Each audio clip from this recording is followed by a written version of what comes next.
Paris ലവ്ലോക്ക് ബ്രിഡ്ജിലൂടെ നടക്കുമ്പോൾ ഋഷിയുടെ മനസ്സ് ആകെ അസ്വസ്ഥമായിരുന്നു. 3 വർഷം മുമ്പുണ്ടായ പല സംഭവങ്ങളും അവന്റെ കൺമുമ്പിലൂടെ കടന്നു പോകുന്നതായി തോന്നി. യോഗ്യത. കണ്ണുകൾ രണ്ടും അടച്ച് മെല്ലെ അവൻ മന്ത്രിച്ചു. താൻ കോളേജിൽ അവസാന വർഷം വിദ്യാർത്ഥിയായിരിക്കുന്ന സമയം നവാഗതർക്കുള്ള സ്വീകരണം കഴിഞ്ഞു പോകുമ്പോഴായിരുന്നു റാഗിങ്ങിനിടയിൽ പെട്ട് പൊട്ടിക്കരയുന്ന ഒരു പെൺകുട്ടിയെ ഋഷി ശ്രദ്ധിക്കുന്നു. ഒരു കൊച്ചുകുട്ടിയെ പോലെ കൈകൾ രണ്ടും ഇരു കണ്ണിലും വെച്ച് വീണ്ടും വീണ്ടും അവൾ തേങ്ങിക്കൊണ്ടിരുന്നു. എന്താ, എന്തുപറ്റി? ഋഷി ഇട്ടിരുന്ന ഷർട്ടിന്റെ കൈ മുകളിലേക്ക് മടക്കിക്കൊണ്ട് അവർക്കരികിലേക്ക് ചെന്നു. അവൾക്കരികിൽ ചില പുതിയ കുട്ടികൾ നിൽക്കുന്നുണ്ട്. സീനിയേഴ്സ് പറയുന്ന കേട്ട് അന്തരീക്ഷത്തിൽ നിന്നും മാങ്ങ പറിച്ചും മിക്സില്ലാതെ ചമ്മന്തി അരച്ചും അവർ നിൽക്കുന്നു. അവർക്കിടയിൽ നിന്നാണ് കണ്ണുകൾ കലങ്ങിയ അവളെ അവൻ ശ്രദ്ധിച്ച്. എന്താടാ ഇത്? ഋഷി അവിടെ കൂടുന്ന തന്റെ ഉറ്റ സുഹൃത്തുക്കളായ വിഷ്ണുവിനോട് അജിയോടും ചോദിച്ചു. പുതിയ ബാച്ച് വരുമെന്നറിഞ്ഞ് ഇന്നലെ തന്നെ അവർക്കുള്ള പണി തയ്യാറാക്കിയതായിരുന്നു വിഷ്ണുവും അജിയും. മൂവരും കോളേജ് ഹോസ്റ്റലിലാണ് താമസം. കോളേജ് ചെയർമാൻ ആയതുകൊണ്ട് തന്നെ ഋഷി ഇതിലൊന്നും അധികം കൂടെ കൂടാറില്ല. ഒന്നുമില്ലടാ, ഇവൾക്ക് ഭയങ്കര ചാറ, ഏതോ കൊമ്പത്തെയാണെന്ന് തോന്നുന്നു, പറഞ്ഞിട്ട് തീരെ അനുസരണയില്ല. വിഷ്ണുവിന്റെ തോളിൽ കൈയിട്ട് അജയ് പറഞ്ഞു. ഋഷി അവളെ നോക്കി. ഇളം നീലയും പച്ചയും കോമ്പിനേഷനുള്ള സിമ്പിൾ ചുരിദാറാണ് വേഷം. കാതിൽ നീലക്കല്ല് വെച്ച് അത്യാവശ്യം വലിയ ജിമിക്കി, കഴുത്തിൽ നേർത്തൊരു ഗോൾഡൻ ചെയിൻ, ഇരുപുരികങ്ങൾക്കുമിടയിൽ കുഞ്ഞു പൊട്ട്. നെഞ്ചോട് ചേർത്ത് പിടിച്ച പുസ്തകങ്ങളിൽ പേടികൊണ്ട് വിറക്കുന്ന വിരലുകൾ ഓടി നടന്നു. ഭംഗിയായി എഴുതിയ കൺമഷി അത്യാവശ്യം കണ്ണീരിൽ നനഞ്ഞ് കണ്ണിന് ചുറ്റും പടർന്നിരുന്നു. താൻ വാ, കരഞ്ഞോണ്ടെന്ന് അവളോട് ഋഷി പറഞ്ഞു. ഇതിനെ വിട്ടേക്കടാ, പാവാൻ തോന്നുന്നു. ഋഷി അതും പറഞ്ഞ് അവൾ കൂട്ടി നടന്നു. എന്താ തന്റെ പേര്? ഉടുത്തിരുന്ന മുണ്ട് കാലുകൊണ്ട് തട്ടിപ്പൊക്കി മടക്കി കെട്ടുന്നതിൽ ചോദിച്ചു. യോഗ്യത ശ്രീനിവാസ്. കരഞ്ഞു കലങ്ങിയ കണ്ണുകൾ തുടച്ചുകൊണ്ട് അവൾ പറഞ്ഞു. ആ, ഏതാ ഡിപ്പാർട്ട്മെന്റ്? BSc chemistry. ആഹാ, കെമിസ്ട്രിയോ? എങ്കിലും അത്യാവശ്യം പഠിപ്പായിരിക്കല്ലോ അല്ലേ? അവളുടെ കരച്ചിൽ മാറ്റാനെന്നോട് അവൻ ചോദിച്ചു. ഏയ് അല്ല, എൻ്റെ അച്ഛൻ്റെ ഇഷ്ട സബ്ജക്റ്റ് ആയിരുന്നു. അച്ഛൻ ഇവിടെ തന്നെ ഇന്ന് പഠിച്ചിരുന്നു. അപ്പോൾ എനിക്കും ഇവിടെ തന്നെ പഠിക്കാനൊരാഗ്രഹം. അവൾ പുഞ്ചിരിച്ചുകൊണ്ട് പറഞ്ഞു. ആഹാ, അത് കൊള്ളാലോ. ചേട്ടാ, യോഗി ഋഷിയെ വിളിച്ചു. എന്താടോ? അല്ല, ഇനി ആരെങ്കിലും എന്നെ വഴക്ക് പറയും, എനിക്ക് പേടിയാ. യോഗി മടിച്ചു പറഞ്ഞു. ഓ, അതാണ്. ഇല്ലടോ, അമാരിനൊന്നും പറയില്ല. വേറെ ആരെങ്കിലും എന്തെങ്കിലും ഇനി പറഞ്ഞാ താനും തിരിച്ചു പറഞ്ഞോ. അത്യാവശ്യം ബോർഡായി നിൽക്കടോ. ഋഷി കോളേജ് വരാന്തയിലേക്ക് കയറിക്കൊണ്ട് പറഞ്ഞു. യോഗി ഇതൊന്ന് മൂളുക മാത്രം ചെയ്തു. അതെ, ചേട്ടൻ ഇവിടുത്തെ കോളേജ് ഹീറോ ആണോ? യോഗി ഏറിയണിട്ട് ഋഷിയെ നോക്കി. എന്ത്? സൗമ്യമായി മന്ദസിച്ചുകൊണ്ട് ഋഷി ചോദിച്ചു. എല്ലാവർക്കും നല്ല റെസ്പെക്റ്റ്, പ്രത്യേകിച്ച് പെൺകുട്ടികൾ, അവൾ കുറുമ്പോടെ പറഞ്ഞു. മറുപടി ഋഷിയുടെ പൊട്ടിച്ചിരിയായിരുന്നു. അതാണോ? ഞാൻ ഈ കോളേജിൽ ചെയർമാനാ, അതാവും.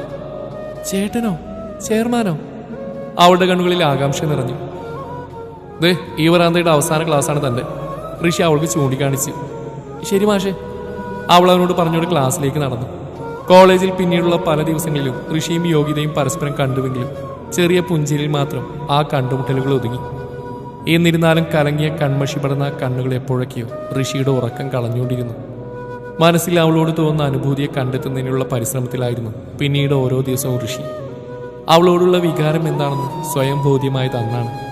ഒരിക്കൽ കോളേജ് ഗേറ്റ് കടന്നു വരുന്ന ഋഷി കാണുന്നു ക്യാമ്പസിലെ വാഗമരത്തിനടുത്ത് യോഗ്യതയുടെ കയ്യിൽ കടന്നു പിടിച്ചു നിൽക്കുന്ന ഒരാളെയായിരുന്നു. ആൽഫി അവനായിരുന്നത്. കോളേജിൽ അത്യാവശ്യം തെമ്മാടിയായിരുന്നവൻ. കള്ളുകൂടിയും കഞ്ചാവുമായി കറങ്ങിടക്കുന്ന അവൻ വല്ലപ്പോഴും മാത്രമേ കോളേജിൽ വരാറുള്ളൂ. പൊളിറ്റിക്സിൽ അത്യാവശ്യം പിടിപാടുള്ള മാത്യൂസ് കളത്തിൻ്റെ ഒരേയൊരു മകൻ ആൽഫി മാത്യു കളത്തിൽ. ബുള്ളറ്റ് പാർക്ക് ചെയ്ത് ഋഷി അവനടുത്തേക്ക് പാഞ്ഞു ചെന്നു. യോഗ്യതയുടെ നിറകണ്ണുകൾ കാണും തോറും ഋഷിയുടെ ഞരമ്പുകൾ വലിഞ്ഞു മുറുകി. വേഗത്തിലെത്തിയ ഋഷി ആൽഫിയുടെ നെഞ്ചിലേക്ക് ആഞ്ഞു ചവിട്ടി. ഒട്ടും പ്രതീക്ഷിക്കാത്തതായതുകൊണ്ട് ആൽഫി നിലത്തേക്ക് തെറിച്ചു വീണു. യോഗിയും അപ്പോഴാണ് ഋഷിയെ കാണുന്നത്. അവൻ്റെ അപ്പോഴുള്ള ഭാവം അവളെയും ഭയപ്പെടുത്തി. ഒരിക്കൽ പോലും ആരും കാണാത്ത ഋഷിയുടെ മുഖമായിരുന്നത്. കനലെരിയുന്ന കണ്ണുകൾ, കഴുത്തിലെ ഞരമ്പുകൾ വലിഞ്ഞു മുറുകി നിൽക്കുന്നു.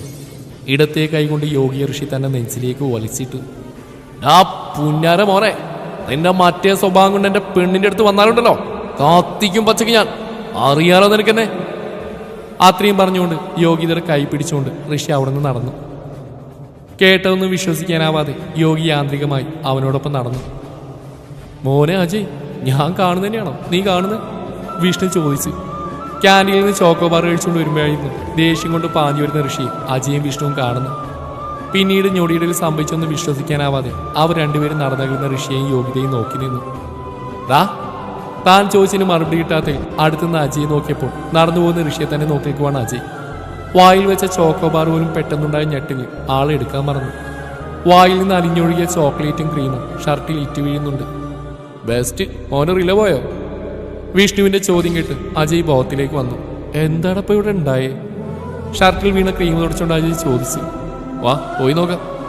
രണ്ടുപേരും ഋഷി പോയത് പിന്നാലെ ഓടി. കോളേജ് ഗ്രൗണ്ടിൽ ഒഴിഞ്ഞെടുത്തായിരുന്നു ഋഷി യോഗ്യതയും കൂട്ടി പോയത്. നിനക്കെന്താ അവനോട് കയ്യിൽ നിന്ന് വിടാൻ പറയാൻ നാവില്ലായിരുന്നു? ഋഷി യോഗിയെ മുമ്പിലേക്ക് നിർത്തി ചോദിച്ചു. ഞാൻ പറഞ്ഞതാ, യോഗ്യത വിക്കി വിക്കി പറഞ്ഞൊപ്പിച്ചു. പേടി കാരണം അവളുടെ ശബ്ദം പോലും പുറത്തു വരുന്നുണ്ടായിരുന്നില്ല. വെളുത്ത കൈയിലെ ചുവന്ന പാടിലേക്ക് അവൻ നോക്കി. ഒരു നിമിഷം അവന്റെ നെഞ്ചി പിടഞ്ഞു. ക്ലാസ്സിലേക്ക് പോയിക്കോ. അത്രയും പറഞ്ഞ് അവൻ തിരിഞ്ഞടന്നു. അവനിൽ നിമിഷ നേരം കൊണ്ടുണ്ടായ മാറ്റം യോഗ്യതയെ അത്ഭുതപ്പെടുത്തി. യോഗ്യതയും കൂട്ടിക്കൊണ്ടുപോയി ഋഷിയുടെ പൊടി പോലും കാണാതെ ചുറ്റും നോക്കിയായിരുന്നു ഋഷിയുടെ വാനരന്മാർ. ഗ്രൗണ്ടിൽ നിന്നുള്ള ഇടനാഴിൽ കൂടെ വരുന്ന ഋഷിയെ കണ്ടതും അവർ അവനടുത്ത് പോയി. ഡാ അവളെവിടെ? വിഷ്ണു ചോദിച്ചു. മറുപടിയൊന്നും പറയാതെ ഋഷി മുമ്പോട്ട് പോയി.